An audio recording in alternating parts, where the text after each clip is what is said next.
Hey everyone! This week was a scorcher, and it took every fiber of my being to stay focused enough to formulate today's episode. As I record this, it's 36 degrees Celsius, or 97 degrees Fahrenheit. It's basically internal body temperature, but on the outside. That's when you know something's not right. And this struggling focus was a big deal because we've finally arrived at the titular character. It's more important than ever to deliver on where Naruto's been and what he's been up to. If you've made it this far into the rewrite, you've probably adapted to the shift of theme from canon already. But I think it's important to remember the source material even when I've veered away from it as much as I have so far.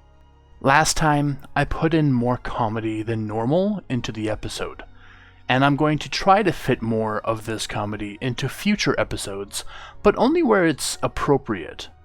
I'd hate to shove in jokes for the sake of it and have them come off as forced or out of place. And Naruto in canon is super determined with this set, easily defined dream. Meanwhile, my Naruto wants to be the strongest, but hasn't really framed that in a more specific way yet. It's difficult to tell whether he actually wants that, or if he was still playing with the idea. But anyway, last time we had Sasuke's trek through life, both before the time skip and after. He had some odd interactions with the village leadership in the present, and was snuck upon by Kimimaro in the past, only to be forced into the new village hidden in the Sound. He's also pressing Minato in an uncomfortable way, and while I did cliffhanger that little tidbit, you'll have to wait for the conclusion on this burning question later. I asked a pretty general question about how people felt about one episode per week during these summer months. And it was nearly totally unanimous that everyone was okay with that. So thank you very much for your understanding, and I'll do my very best to maintain the quality of my writing and storytelling with one episode per week for now. There have been growing suspicions among you, the audience, as to what's going on with Minato. There's also a lot of talk now about where and how and from whom Orochimaru will re-enter the world. Meanwhile, Naruto's dragging the body of an Akatsuki member back to the village with him. There's a lot of different mysteries being shoved to the forefront here to highlight the importance of the village's growing strength with the returning of the Konoha 12. It's been about 6 months since Choji was first found unconscious on the side of the road, emaciated. Several of our beloved characters have adapted to the returned lives quite well, while others are still quite in a bind. Poor Rock Lee is being drilled by some of the village's most experienced jonin about what he's learned, but he's giving up nothing. Choji has lost his will to embrace the chubby, and we'll find out soon whether that's got dire consequences. Tenten has come back with a different legendary blade, and we've yet to see how others take this information, and even whether she'll be allowed to keep it. So much to unpack for everyone. I put a lot of detail into this episode in particular because I feel like the advantage of writing over the visual experience of manga and anime can really shine in certain situations. And those scenarios are very prevalent in today's episode. Hopefully more than ever before, you'll be able to imagine what I describe in these more intimate moments. Remember to like, share, comment, and of course subscribe. And as always, join the Discord. Special thanks to both K-Karma and Drents for today's alternating art of Naruto. I can't emphasize enough my thanks for my growing art community and their awesome artwork. Sometimes we get funky designs like thick Sakura, but if I'm being completely honest, I love it all. That people are going out of their way to support me like this gives me just the most humbling feeling. So today, before we start the episode, make sure you check out K-Karma and Drentz's Instagrams in my information to see more of what these two can do. And, of course, join the Discord if you want to see the various art from the others as well. I will eventually circulate all of their art into the episodes. I actually got a little emotional making this bit of the script because it really feels like I'm coming into my own when I have backing from such brilliant artists. But before I build myself up to waterworks, let's get this episode started. Tearing the red-clouded cloak from the body during a building thunderstorm, Naruto donned it to stay dry. It wasn't just an image thing, these cloaks were really well made. The cloak warded off the water easily, and Naruto was bone dry underneath. However, he'd been walking on the surface for several days now, and he's grown annoyed about dragging this body around. Even he knows that it will start to smell if he doesn't find someone that can investigate it soon. He doesn't think there's anything special about the man, but if they can identify him, they can knock one of the Akatsuki off their list of dangerous individuals.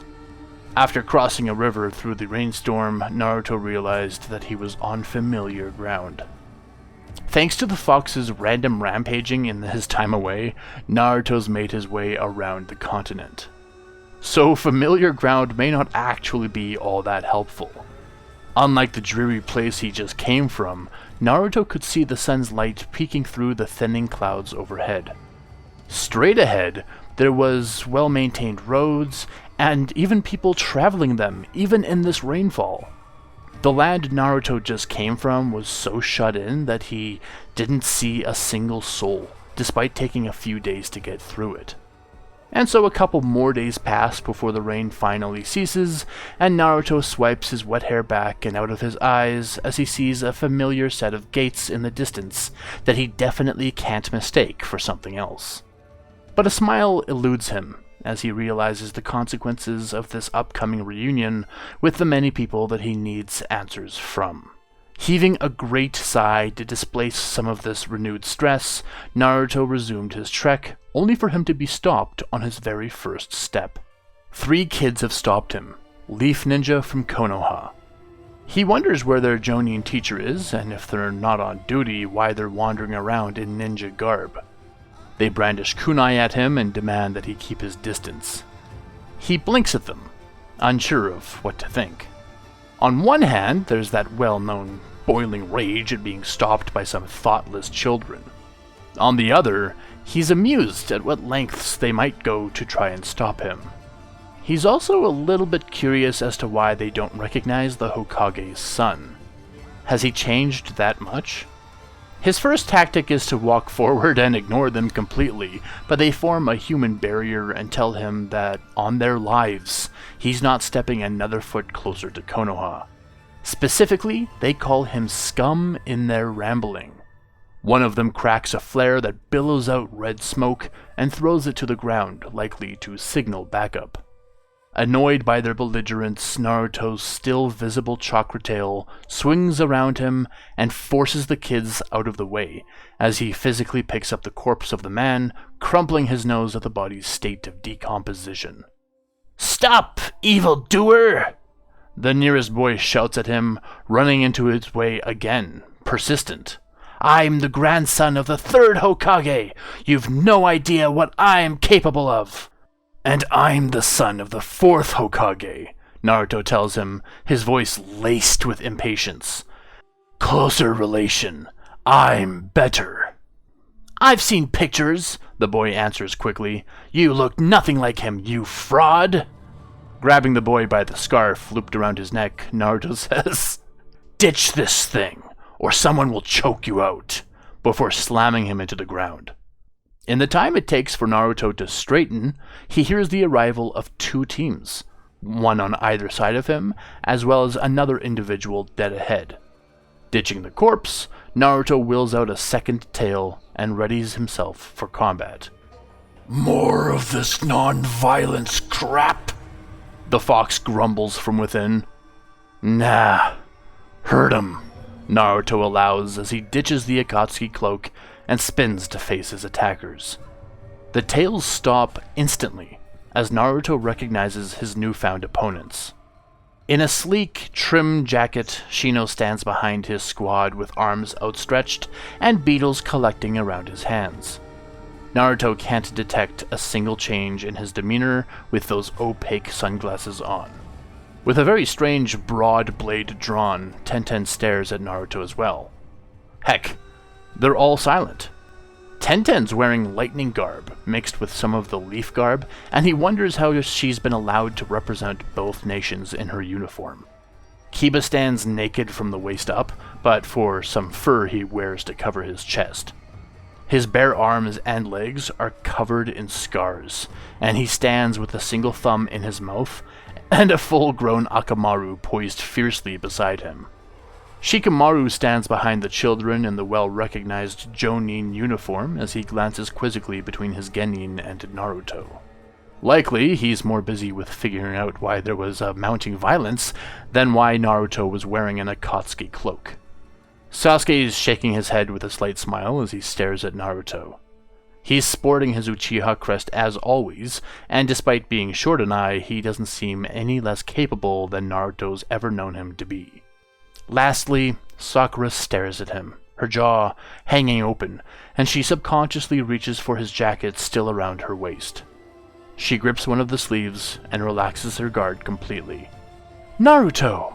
Sakura breaks the silence, charging towards him.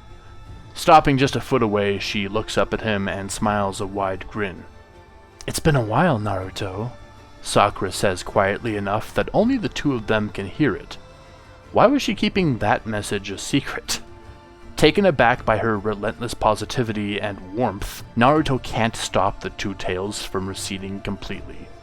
His fangs vanish, his nails return to normal, and his eyes turn blue again. He looks up at Sasuke and points at the missing eye. "Did I notice that before?" "Probably not," Sasuke tells him with a slight smirk, remarking, "They've offered me a normal eye. With Lady Tsunade's expertise, it's a simple procedure." As the fox's presence vanishes, Naruto feels a sudden lifting burden, followed by a sudden exhaustion. How long was the fox feeding him energy for? Arriving in Konoha, Kakashi turns to his team and tells them to bring Hinata to the hospital first and foremost. He'll run ahead to inform Tsunade of the impending patient.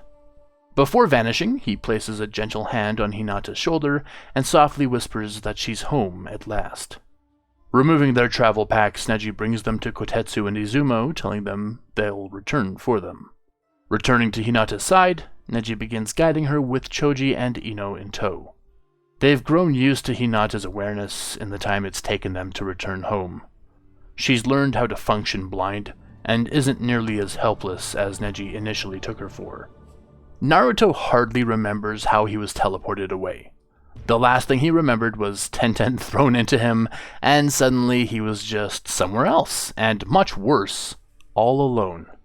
Here, the ground is desiccated and parched, resembling a vast mosaic of intricate patterns etched onto the ground. Each crevice is a testament to relentless heat and scarce moisture that's created a brittle terrain that crunches underfoot like shattered glass.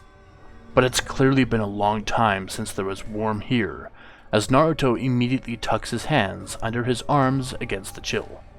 The air itself seems to mimic the color and texture of the cracked earth.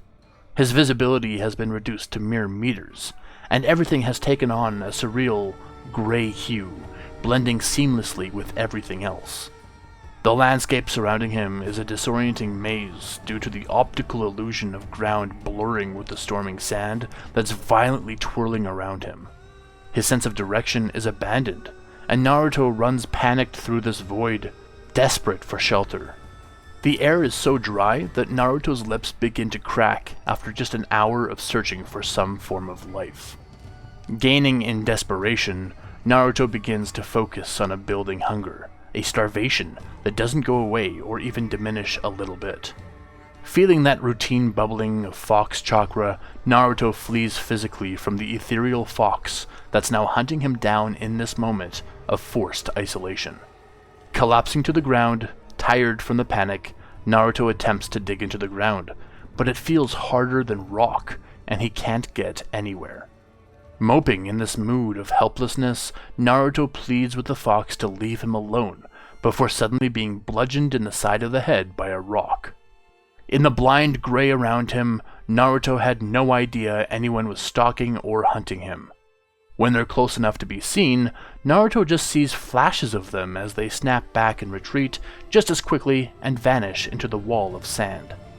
Perhaps his eyes are just blurry from the sand pelting him, but these attackers just look like blobs of gray and brown. He can't make out any distinguishable features past this. At the very least, he can tell that there's far more than one person attacking him. Seeing some vibrant color for the first time, Naruto swallows hard as he realizes the color is the cloak of chakra from the fox. On one hand, the cloak's protecting him completely from harm. On the other hand, the fox is finally grabbed onto his panic and begins to manifest. Before he can get the people to flee from him, the fox takes sudden control of Naruto. Adopting a feral stance on all fours, Fox Naruto thrusts his hand into the ground, drilling through it like it were made of paper. Swiping his hand out of the ground, he tears out several hard clumps that fly fast as arrows at the nearest attacker. Unlike poor Naruto, blinded by the storm, the fox can instinctively feel the presence of all 8 people that are attempting to flank. The young Uzumaki didn't even try to use his sensing capabilities to escape this situation. But it was too late now, as more tails rapidly form from Fox Naruto, and he grows more violent with the attackers. Abandoning ranged combat with stones, Fox Naruto dives through the storm and catches one of the people by the arm. With their free hand, they lift some of the cloth from their face and expose a single red and black eye.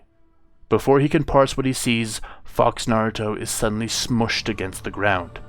His body feeling hundreds of times heavier, Fox Naruto struggles to fight against this sudden force. Another tail sprouts in his rage, and his skin begins to peel away, spooking his attacker who breaks the ability to create distance. Suddenly lifted in the air by a wind so strong that he can feel it closing in around him like a fist, Fox Naruto lets them do what they want while his transformation finishes. Combined with the gravity force, Fox Naruto finds himself pinned even more powerfully than before, but thinks nothing of it as yet another tail grows from him. With no one nearby to rescue Naruto from this possession, the fox's control grows faster and ever more violent. Naruto mentally wallows in fear for the people as Fox Naruto breaks from their restraints and begins savagely attacking them. Like flitting in and out of sleep, Naruto experiences both a waking hell and a sleeping nightmare. In those fleeting moments of respite where sleep beckons like a siren's call, scarlet fury descends with boiling inevitability. Like falling into an endless abyss, reality twists and contorts into infernal landscapes. Faces from memories past contort with anguish and leer from the darkness into Naruto's mind. Their eyes are hollow and accusing, disgusted and disappointed. Every heartbeat echoes like a drumbeat of dread, heralding the onset of visions that defy any waking reason or logic. Time loses its grasp on Naruto as he stretches into an eternity of torment, compressed into suffocating terror. In his labyrinth of fear, Naruto finds a new horror hiding in every corner, and every step the fox takes for him is like a plunge into madness. Drifting in and out of consciousness becomes a haunting dance with fear, where the line between reality and the abyss of nightmares smears into a harrowing tapestry of dread and despair. And yet, even in these moments of pure torture, Naruto's mind is more connected with the foxes than ever before. Like finding an oasis in this vast, deadly void, Naruto too finds fleeting reprieve when his agony is replaced by a memory of the fox. Running through the woods, Kurama can hear someone tailing him, but his senses are so weak now. He has no memory of how he ended up in this forest, and he didn't even wake from a slumber. It was like his amnesia ended while he was in the middle of running. Kunai thump into the ground around him with explosive tags attached to each. Though he ignores them at first, their explosions actually cause him pain. It's only now that he realizes how large the forest is that he's running through. He feels plenty fast and plenty strong, but whoever tails him is far more. Leaping through the air, Kurama turns and attempts to launch a bijou dama at his pursuer, but nothing but a wisp of smoke trails from his mouth. Landing on the ground in confusion, he continues his flight. As the ninja gets out in front of him, weaving several hand signs, Kurama feels an emotion that he hasn't felt for an age. Fear. Blinking, Kurama looks down at his feet as he steps on a tree and crushes it accidentally. Shaking his head, he smiles and looks over at his siblings, all walking in a semicircle beside him. They walk at a casual pace behind their master, who's drifting through the air, unfettered by the physical demands of the world. The Sage of Six Paths presses onward as the pure magnitude of his chakra shears from his person in waves and dissolves into nothingness around him. Kurama, along with all his siblings, stare in wonder that one man would be so powerful to lose that much chakra by the second and still remain stronger than any of them. In all their travels, Kurama had met and known many powerful humans, but even compared to them, the sage was on a completely different level.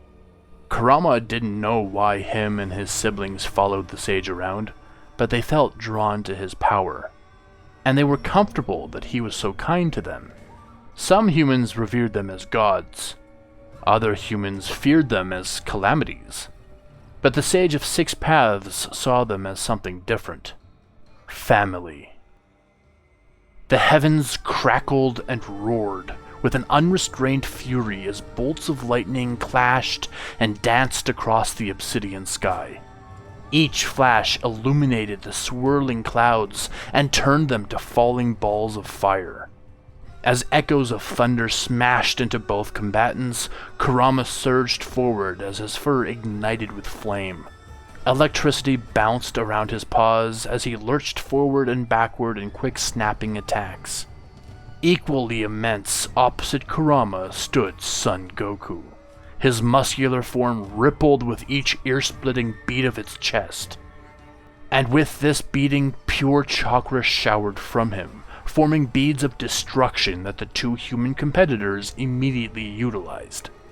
The chakra formed into crystal clarity against foggy shadow as the two human fighters smashed into each other in a devastating elemental tempest. On his either side, Kurama's siblings were all forced into a clash with each other. Great chakra chains tightened around their necks as great demand for their continued fury at one another. The sage's children fought with a fury never before seen between humans. And they were using everything they could to pull out a win, including their father's companions.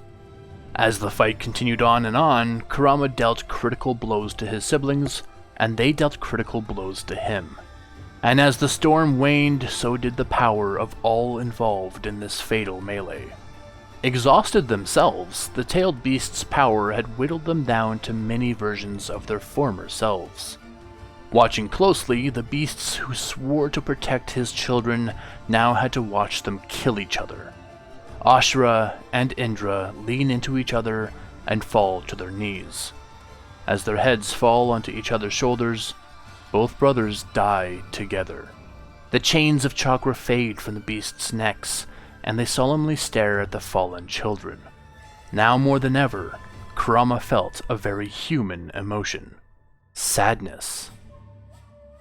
Dashing across the gray, unfettered, the now 8-tailed fox runs unchallenged.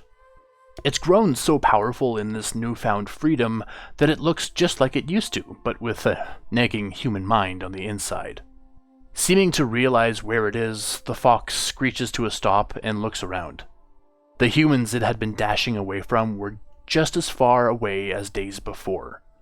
But they certainly were not as fast as the fox. And this place is no genjutsu. Snarling, the fox realizes where Naruto had been sent to. Closing its eyes, the fox's 8 tails flow forward and begin scratching a seal into the ground. After the seal's form is decided on, the fox feeds its vast chakra into the seal. So much chakra is required and exhausted by this conjuring that the fox's power diminishes down to 6 tails, and its fur begins to once again slowly dissolve. An opaque object lifts from the seal with the consistency of a cloud, and the fox dives straight into it. The land of gray vanishes as the fox falls out of the sky and lands on a sandy shore. Contrary to the half-dozen humans it sensed before, it could now sense thousands in many directions. It's back to the land it knew so well, with no plans to stop now. Exhausted, but still strong enough to resist Naruto, the fox continues across the ocean toward the human signatures it can faintly track. Jarred by the various memories combined with the strange gray landscape from before, Naruto's thoughts are scrambled, and he just cannot wrest control from the fox. Though he was just invaded by a whirlwind of fox memories, the fox's own exhaustion has opened its own mind to Naruto's unfiltered memories. Naruto didn't want his dad to come with him to the first day of academy. He insisted that he was a grown-up now that he could train to be a ninja. And so, respecting his kid's wishes, Minato promised him that he'd be waiting for him to come back home and tell him all the stories of the day. But Naruto faltered. Once he had left the house and began his walk to the academy, he grew anxious.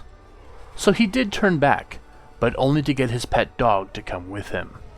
He felt more courageous with his companion following along on the way to school.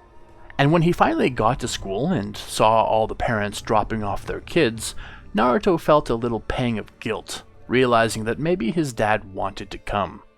But when his dog leaned into him, it shook Naruto of these negative feelings, and he walked into the crowd to enter the academy. They were allowed to choose their own seats on the very first day, so Naruto sat with Sasuke instinctively. On his other side was a girl named Sakura that he wasn't sure if he knew. Nestled around his feet, his pet dog hid from the teacher while they took their lessons. But as Iruka-sensei walked past their desk clump and saw Naruto's companion hiding away, he called Naruto out for bringing it in. Brought to the front of the class, Naruto was made an example of on his very first day for breaking the rules and bringing in a pet. Frowning at his companion, Naruto feels frustration that he relied on it rather than his dad like every other kid. Slightly dejected, his dog's multiple tails droop, and it mopes out of the classroom. Waking in the middle of the night, Naruto overheard raised voices from downstairs. One was clearly his father, but who the others were, he couldn't quite tell. Tiptoeing to his door and sneaking to the stairs, he peeked between the banister bars to see all three Sannin present in a clustered argument with Minato. The nine-tailed fox followed behind Naruto, quiet as a cat, and equally curious about the trouble fomenting below. "That thing's playing coy," Jiraiya insisted, waving an arm towards Naruto's upstairs room, but not looking. "We allow it to walk amongst us, and one day it'll cause another titanic disaster." "If it were a danger, why does it act so much different from its normal self?" Minato asks in return, shrugging off the assertion of peril. "Minato! Surely you can't be serious," Tsunade argued, flanking his other side opposite Jiraiya. "Your son walks around with that thing all day long, and you don't think we should protect him from it?" "The boy might be a natural-born tamer," Orochimaru wonders, remaining seated and relatively calm compared to the others. "It might just like the kid. In all our history books for all of time, it's not been friendly to anyone," Jiraiya shot back quickly, walking toward Orochimaru and griping at him for taking Minato's side. "And that incident at the school could have ended in the worst tragedy the village has ever known," Tsunade agrees, keeping her attention on Minato. "How can you support putting 100 kids in potential harm like that?" "Our history books don't cover everything," Orochimaru shrugs, looking up at Jiraiya. "Maybe humans made them like this. Surely we've been around just as long as they have." "It didn't even act up at the school," Minato shakes his head. "Iruka told us after he disciplined Naruto in front of the class, the fox just vanished. It disappeared." "And how many times do you intend on flipping that coin?" Tsunade asks furiously. "I'm the one who has to tell people about deaths more than any of you. Think you could just let this slip and push the painful responsibility onto me? Tsunade, when has this ever been a problem in the boy's life? Orochimaru asks, his voice raised a bit more now, annoyed that she's trying to appeal to their humanity rather than speaking on the facts. Gripping the bars angrily, Naruto wonders to himself why his companion causes stress for so many people. Looking back to the little fox, Naruto observed it quietly, and as it leaned in to get pet, Naruto pulled away for the first time. Now listen up! This is the important part! Orochimaru explains to Naruto, who's sitting on a swivel stool and has spent the last 10 minutes spinning in circles. I've designed yours specifically to counteract the effects of the Reaper Death Seal, should you choose to use it, Orochimaru explains, his back turned to the zoned-out Naruto. Of course, if your father learns about this, he'll have a field day, Orochimaru chuckles wryly as he slides across multiple scrolls. Normally, the seal demands a lot of chakra from the host, but due to the unique nature of your Reaper Death Seal and that beast inside of you, it'll pull from it instead. As such, when you try to use it, it will use the fox's chakra to superfuel you. At least that's the theory. Orochimaru ponders on one scroll for a few minutes before continuing. And, in this way, you can be empowered by my seal while it feeds off the fox's chakra, and you shouldn't be vulnerable to the fox's attempt to control you. But, Orochimaru mutters, this is all just theory. I've never done this to a Jinchuriki before. It's possible, however slight, to produce unexpected results. You're far different from all others. Turning to face Naruto, Orochimaru hisses and stops Naruto's spinning, checking whether he was paying attention. Naruto mutters something about a seal, and Orochimaru squints suspiciously at him. Sighing, he seems content with the vague answer for now and ushers Naruto outside to teach him a new jutsu. That pesky fox will stop at nothing to control you, so I've devised several jutsu that should turn the tables, Orochimaru explains as they walk toward the exit from his lab. Instead of the fox feeding on your fear, if you're focused enough, you should be able to draw pure fox chakra to use these jutsu. And as the fox weakens from its power being used, it'll lack the immediate power to assert control over you. Even the Sannin that defended the fox's intentions eventually turned on it as well. The fox's running turns to weeks, and it slowly becomes more and more confused, and it takes that long before it hits land again. Its memories chronicle together into a hurricane with Naruto's. The fox has rarely been force-fed Naruto's memories like this, and in the confusion, Naruto's mind regains its focus and immediately battles for control. Losing control of its limbs in the focus on fending off Naruto, the fox trips and tramples a forest in its convulsion of resistance. Its tails rapidly deteriorate, and all the fox can do is howl disapproval as its chakra form dissolves away and reveals Naruto back to normal. This was by far the longest he'd ever been possessed for, and realized now more than ever before how much he could observe while the fox was in control. Previously, the possessions felt like a maelstrom of confusion, but sitting in it for such a long time, Naruto slowly adapted and learned how to exist in that environment. Groaning, Naruto rolls onto his knees and sits up. His entire body is so sore, likely from the longer effects of the possession. As both the fox and Naruto struggle with exhaustion, Naruto eases himself back to the ground and lets sleep take him. When next he would wake, Naruto would find himself in a caged cart, among other disheveled people, as they were all moved to a prison in the Land of Rock.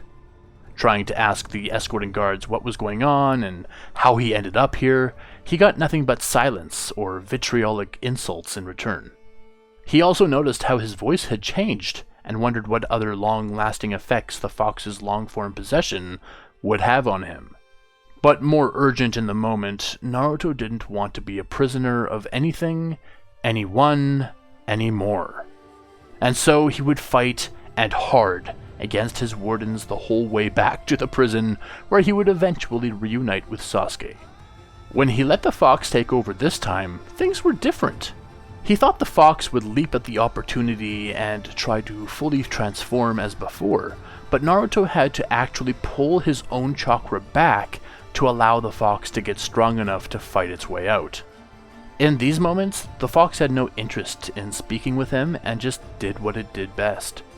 After reducing the prison to ruin, Naruto clocked in his focus and began a mental battle with the fox yet again, to the latter's extreme displeasure.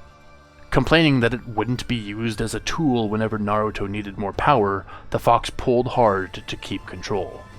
But ultimately, perhaps due to still being weakened, the fox lost control again. Naruto tells the fox that he'll give him control sometimes, so long as the fox doesn't keep trying to take control.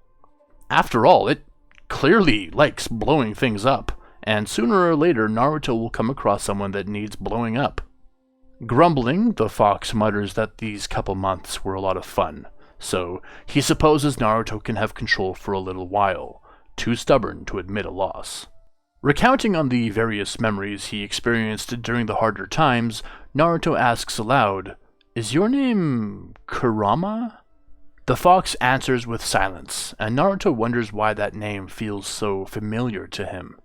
He wonders too why the fox was visible to everyone, if in fact his memories hadn't been doctored by the fox.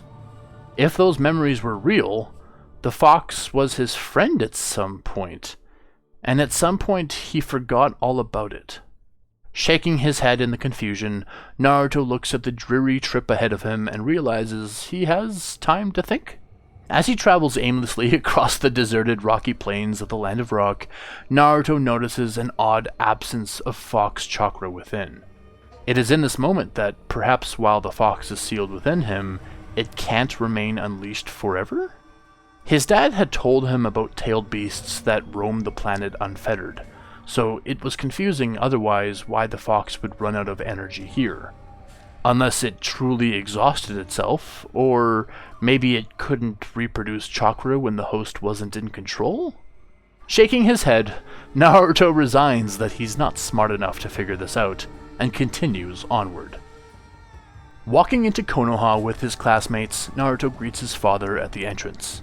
Shikamaru had gone ahead with the body and brought his annoying genin. Alerted to Naruto's return, Minato came to the entrance to the village, but no further. Naruto halfway expected him to teleport straight to him, and wondered why he did not. "Do you know his name?" Minato asks in reference to the Akatsuki man brought in. Silently regarding his dad, Naruto feels something different. Other than that weird heartless hello, which stress could explain away, there was a shift in his dad's overall tone. "No," Naruto answers. I believe he's one of the swordsmen. Less valuable," Minato acknowledges dismissively, nodding at Naruto with a frown. Kurama grumbles extreme discontent about these answers, but fails to articulate any words for Naruto to take meaning from. While Naruto is weirded out by this extremely detached reunion with his dad, he has other concerns himself. "Where's Orochimaru?" he asks, looking around. "I can't sense him anywhere."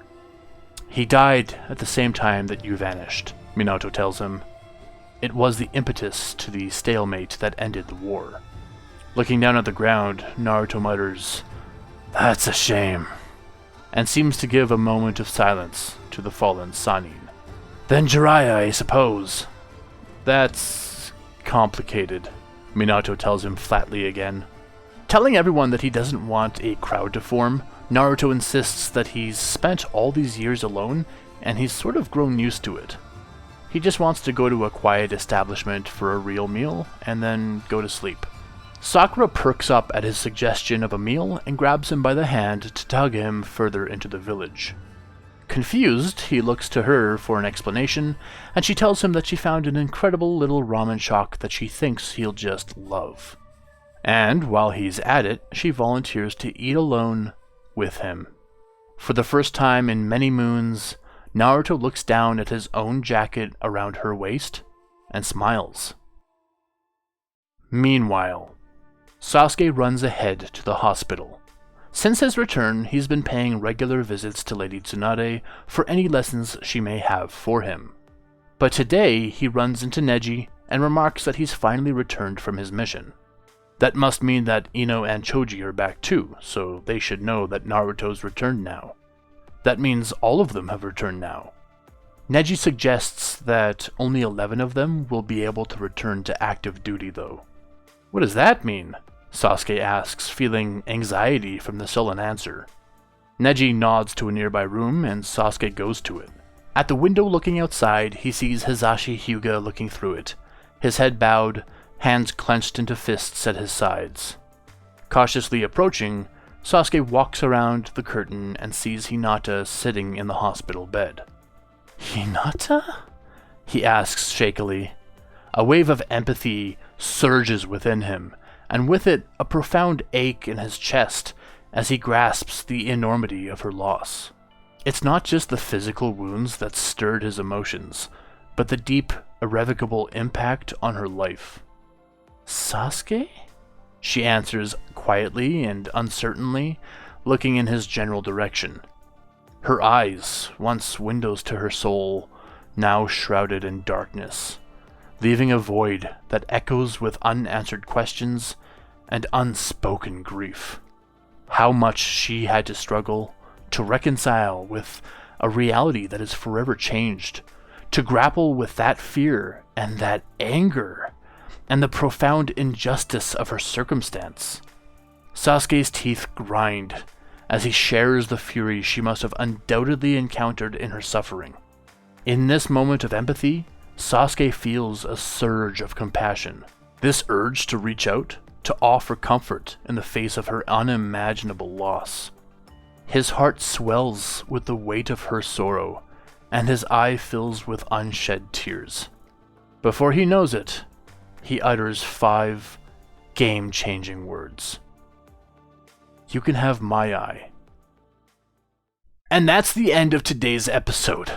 There are so many things to touch on for this one. Let's start with the lore change. In canon, Ashura and Indra faced off against each other before Ashura eventually won and Indra fled. After this, they presumably led their own lives and had families and stuff.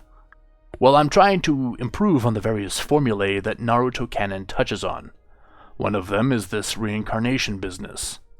I already established the battle and simultaneous deaths of Hashirama and Madara. And today, Ashura and Indra met the exact same fate. I won't say that they didn't have lives and families before this fated death. I'm just rearranging the timeline so that they can have a more poetic link with the other powerful figures in Naruto history. We got 6 more Naruto/Kurama memories this time, each of them serving to develop our favorite fox even more. And as always, I'm drip-feeding more and more little tidbits that once we reach the end of this rewrite will appear way more obvious on a second listen. But for now, you might not be necessarily picking up on their importance. And that's fine. Mystery is fun. What else do we have? More Minato weirdness. I should start a mini-segment each week asking, what's Minato up to now? Because he's definitely at his most odd so far in this episode. And where did Naruto get teleported to? I have a feeling it's not where we think it is. All in due time, my friends. Now, to the more intimate details. The time skip arc isn't finished yet. This is the halfway point, because there's an unfinished aspect to each of the characters' time skip stories. And I don't really want to move on and pepper those in later. That method might work, but I want the next arc to be entirely focused on itself, without these little distractions thrown in. Finally, we have the whole Sakura and Naruto moments. It's been a while since they've seen each other, and they've both been so focused on themselves in that time that seeing each other again, I think, would stir up any remnant feelings that they had before. And it was the perfect opportunity to officially introduce Ichiraku Ramen. I've hinted in the past that Naruto likes ramen, but the shop hasn't made an appearance yet, I don't think. If it has, this might be the most challenging continuity error ever. At last, we have that moment with Hinata and Sasuke. This is just Sasuke showcasing some of that unbelievable love in the form of empathy upon seeing a dojutsu user blind. I tried to make that incredibly clear, and hopefully it's communicated. I know that Sasuke has had troubles with Neji in the past, but he's never shown any problems with Hinata. And that is an anomaly. And who knows if they'll even allow him to give up that eye, or even if Hinata's allowed to receive it. What kind of rumblings has he started with those 5 words? There were other smaller stuff, but I'm going to leave that to you to see if you can pick up on the other hints and tidbits I threw in there.